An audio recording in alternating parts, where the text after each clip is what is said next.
nightmare situation here for these people in central Italy. Anyone that has to deal with earthquakes of this magnitude that crumble buildings and reduce things to rubble, it can be a nightmare.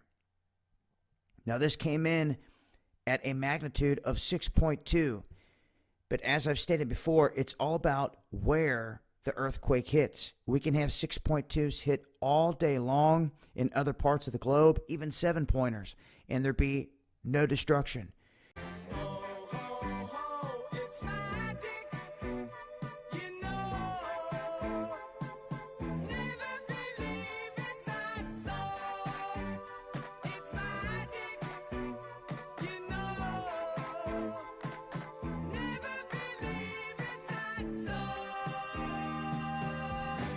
That the nature of the earth and the ground and what it's made of plays a lot into how the area is going to be affected by the shaking and the jolts of an earthquake.